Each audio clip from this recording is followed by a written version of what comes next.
بسم اللہ الرحمن الرحیم۔ ہم اپنے آج کے زاویہ کے ایپیسوڈ میں اشفاق احمد صاحب کو خراج تحسین پیش کرتے ہوئے ان کا جو ٹاپک ریڈ کریں گے وہ ہے ناشکری کا عرضہ۔ ہم اہل زاویہ کی طرف سے آپ سب کی خدمت میں سلام پہنچے۔ کچھ عرصے سے میرے دل پر ایک عجیب طرح کا بار ہے جو کم ہونے کا نام ہی نہیں لے رہا۔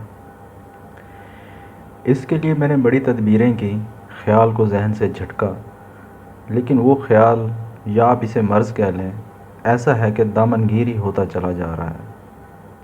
میرا وہ غم اور دکھ یہ ہے کہ ہم ناشکرے کیوں ہوتے جا رہے ہیں؟ ہماری زندگی پر ناشکرہ پن کا غلبہ کیوں ہوتا جا رہا ہے؟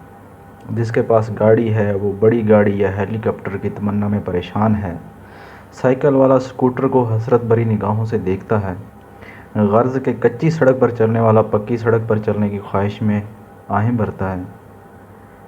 کسی زمانے میں جب ہم جوان تھے اور سکول یا کالج میں پڑھا کرتے تھے، ایسی صورتحال نہیں تھی۔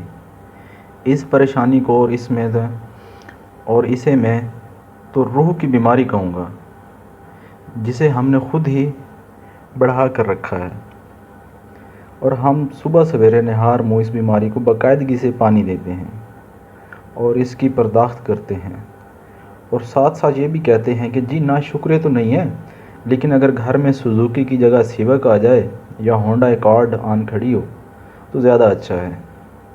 ہم یہ کبھی نہیں کہتے کہ سوزوکی آئی یہ ہماری خوش قسمتی ٹھہری، کیونکہ ہم سائیکل اور موٹر سائیکل والوں سے تو زیادہ ٹھاٹھ میں ہیں۔ میں یا میری عمر کے بڈھے جو کسی زمانے میں شکر گزاری سے وابستہ تھے اور خوش تھے، اب دیکھا دیکھی اس بیماری کا شکار ہو رہے ہیں۔ اگر دوران سفر جو مجھے آئے روز کرنے پڑتے ہیں اور میرے من پسند ہیں، کبھی گاڑی خراب ہو جائے تو میں منہ میں جانے کیا سے کیا کچھ کہتا جاتا ہوں، اور پھر جب خیال آتا ہے کہ کیا کہہ بیٹھا ہوں تو فوراً کہتا ہوں یا اللہ، یہ تو میں ایسے ہی کہہ رہا تھا، حالانکہ میں دل سے تیرا شکر گزار بندہ ہوں۔ یہ بیماری ایسی ہے جو ہماری روحوں اور وجودوں پر بری طرح سے اثر انداز ہو رہی ہے اور ہمارے آگے بڑھنے کے راستے مسدود کر رہی ہے۔ میرا ایک دوست ہے، وہ اچھا خاصا افسر ہے، گھر میں دنیا کی ہر آسائش میسر ہے، پھر بھی قسمت پر نالاں رہتا ہے اور کہتا ہے کہ بس اشفاق صاحب کیا کریں، آج کل کے دور میں تو زندہ رہنا ہی مشکل ہو گیا ہے، بڑے مسائل ہیں۔ میں ان سے پوچھتا ہوں کہ کیا مسائل ہیں، تو جواب دیتے ہیں کہ اگر آپ کو گنوانا شروع کر دوں تو ایک وقت لگ جائے گا، لیکن آج تک انہوں نے بتایا نہیں کہ انہیں کیا مسئلہ درپیش ہے۔ اس کے برعکس ہمارا ایک دوست ہوا کرتا تھا، وہ مہنگی اور خوبصورت گاڑیوں کی تلاش میں رہتا، اسے جیسے ہی کوئی مہنگی گاڑی نظر آتی وہ اس کے قریب چلا جاتا، ادھر ادھر دیکھ کر اسے محبت سے ہاتھ لگاتا اور کہتا کیا خوبصورت گاڑی ہے، اس پر بیٹھنے والا کتنا خوبصورت لگتا ہوگا۔ یہ تو اس کے سوچنے کا انداز تھا۔ اس ناشکرے پن سے یاد آیا، ہم ایک اور پرابلم سے بھی دوچار ہیں۔ آپ کی بات نہیں کرتا، مجھے ہی لے لیں۔ میں نہ گرمی سے مطمئن ہوتا ہوں، نہ مجھے سردی بھلی لگتی ہے۔ گرمی ہو تو ہر وقت کہا جا رہا ہوتا ہے کہ جی اس بار تو گرمی نے کڑاک کے نکال دی ہیں، پریشان کر رکھا ہے۔ سردی ہو تو کہا جاتا ہے جی اتنی سخت سردی میں غریبوں کو کیا حال ہوتا ہوگا، بڑی جان لیوا ہے، اس سے تو گرمی ہی بھلی۔ کچھ لوگ بارش سے بھی نالاں رہتے ہیں، کہیں گے یہاں کیا ضرورت تھی بارش کی، بارش فصلوں پر پڑے وہاں اس کی ضرورت ہے، شہروں میں تو سوائے کیچڑ کے اس کا کوئی کام نہیں۔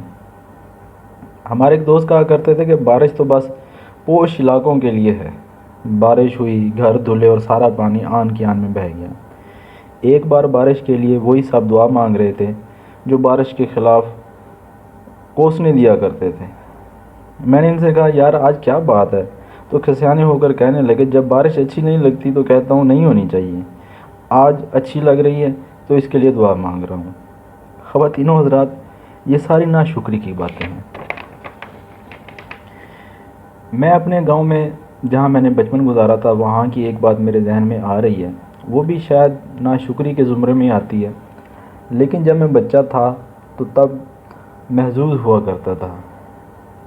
ہمارے گاؤں میں ایک کراڑ ہوتا تھا۔ یہ کراڑ ایک ذات ہے، اس کے پاس ایک بھینس تھی اور بھینس کا چھوٹا سا ننھا سا بچہ۔ جب وہ بچہ پیدا ہوا تو ہم سب بچے بڑے چاؤ سے اسے دیکھنے گئے۔ اب وہ کراڑ کیا کرتا تھا کہ جب اس نے بھینس کا دودھ دھونا ہوتا یا دودھ دھونے کا وقت ہوتا تو اس کے بچے کی رسی کھول دیتا۔ وہ بچہ جھٹ سے اپنی ماں کے تھنوں سے ٹکرے مارنے لگتا اور ڈھونڈ ڈانٹ کے تھن منہ میں ڈال کر دودھ پینے لگتا۔ جیسے ہی وہ کراڑ دیکھتا کہ بھینس کے تھنوں میں دودھ بھر گیا ہے تو اس بچے کو زبردستی کھینچ کر پھر باندھ دیتا اور خود برتن، جسے ڈونی کہتے ہیں، اس میں دودھ دونے لگتا۔ اس وقت تو ہم اس سچویشن کو دیکھ کر انجوائے کرتے تھے کہ کس طرح بچے اور کراڑ میں مقابلہ ہو رہا ہے۔ لیکن آج جب میں کچھ بڑا ہو گیا ہوں اور وہ سارا واقعہ یاد کر کے میں دکھی ہو جاتا ہوں۔ خواتین و حضرات، اس کراڑ کا وہ عمل بے شک ناشکری اور ظلم پر مبنی تھا۔ وہ بھینس کے بچے سے اس کے حصے کا دودھ بھی چھین لیتا تھا۔ وہ خدا کی اس مہربانی پر شکر ادا نہیں کرتا تھا کہ اسے ایک دودھ دینے والی بھینس کا مالک بنایا ہے، بلکہ وہ بھینس کے بچے کے حصے کے دودھ پر بھی قبضہ کر لیتا تھا، اور یہ ناشکری والا فعل تھا۔ جو قومیں تباہ و برباد ہوئیں وہ متکبر تھیں، اپنی اچھائیوں پر بھی اتراتی تھیں اور برائیوں پر بھی فخر کرتی تھیں، خدا کی نعمتوں کو اپنی محنت کا صلہ قرار دیتی تھیں۔ یہ بات کرنے کا مقصد کسی کو ڈرانا مقصود نہیں، بلکہ اپنے آپ کو تنبیہ کرنا مقصد ہے۔ آپ نہ صرف اللہ کی مہربانیوں کا شکر ادا کیا کریں، بلکہ جو آپ پر کوئی احسان کرے اس کا شکر ادا کیا کریں۔ اس سے معاشرے میں کئی بگاڑ ختم ہو سکتے ہیں۔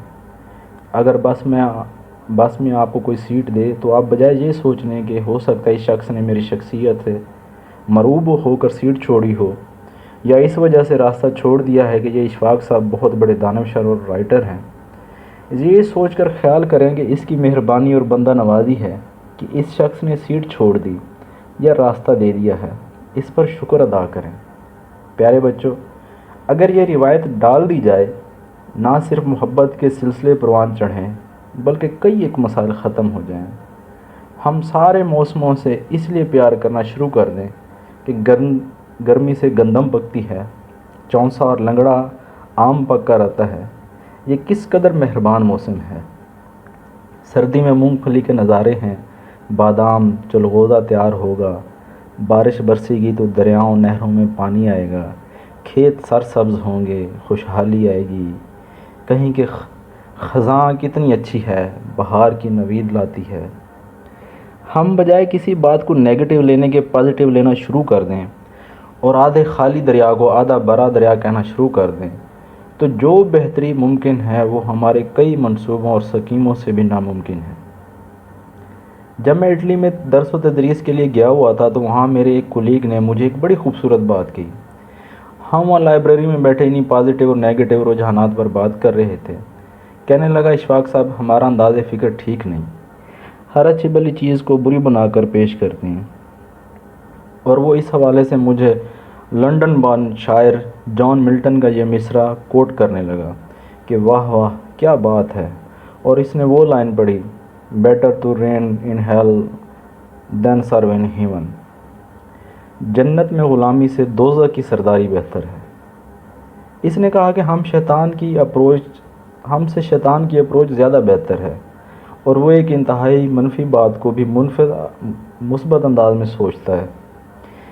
یہ لائن برطانوی شاعر جان ملٹن کی مشہور زمانہ کتاب پیراڈائز لاسٹ کی ہے، جو شیطان سے منسوب کی گئی ہے۔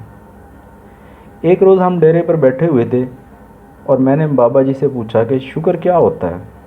وہ مسکرائے اور کہنے لگے، شکر وہ ہے جو نہیں کیا جاتا۔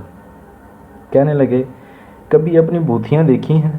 تم سے کئی ریڑے والے پھل فروش اور مزدور خوبصورت اور قوی جسم کے مالک ہوں گے، لیکن اس کے باوجود تم ان سے بہتر ماحول میں رہتے ہو، اچھا کھاتے ہو، پہنتے ہو۔ یہ شکر والی بات ہے، لیکن ان سب کے باوجود شکر نہیں کیا جاتا۔ فرمانے لگے، اس دن بابا جی کچھ زیادہ ہی موج میں تھے۔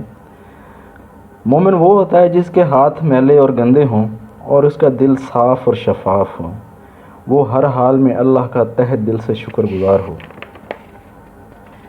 خواتین و حضرات، بابا جی کی وہ بات سن کر جب میں نے اپنی گریبان میں جھانکا تو سوائے خداوند تعالیٰ سے شکووں کے کچھ نہ تھا۔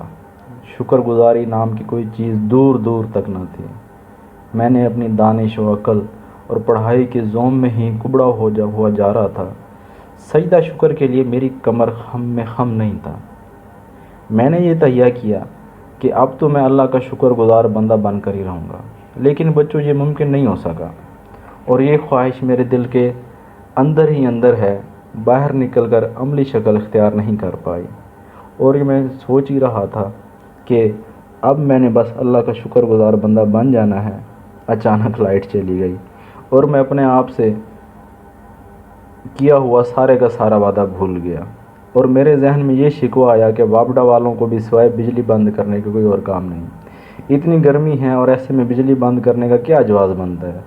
میں نے یہ نہیں سوچا کہ ہو سکتا ہے کہ یہ بجلی کی اچانک بندش کسی انسان کے لیے باعث رحمت بنی ہو، اور کسی کے جسم کو کرنٹ نے چھوا ہو، اور بجلی کے اچانک بندش نے وہ خوبصورت زندگی بچا دی ہو، اور ہو سکتا ہے وہ بچنے والا شخص پورے خاندان کا واحد کفیل ہو، اور کتنا خدا ترس ہو۔ لیکن ناشکر کی بیماری ہمارے وجود میں ایسے سرایت کر چکی ہے اور اس کی جڑیں اتنی مضبوط ہو چکی ہیں کہ ہم انہیں کاٹنے سے عاجز ہیں۔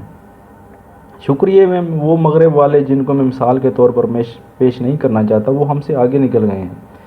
آپ کسی فلم میں یا ان سے مل کر دیکھ لیں، وہ آپ کو اتنی بار تھینک یو کہیں گے کہ آپ خوشی سے سرشار ہو جائیں گے۔ راہ چلتے ان کا کندھا ذرا بھی آپ سے ٹکرا جائے تو باقاعدہ سوری کہیں گے، اور معمولی سی مہربانی پر فوراً تھینک یو کہیں گے۔ یہ اچھا انداز ہے۔ امید ہے آج کے بعد آپ اور میں تھوڑی سی کوشش ضرور کریں گے کہ شکر گزار بندوں کی لسٹ میں شامل ہو جائیں، اگر زیادہ نہیں تو تھوڑے ہی۔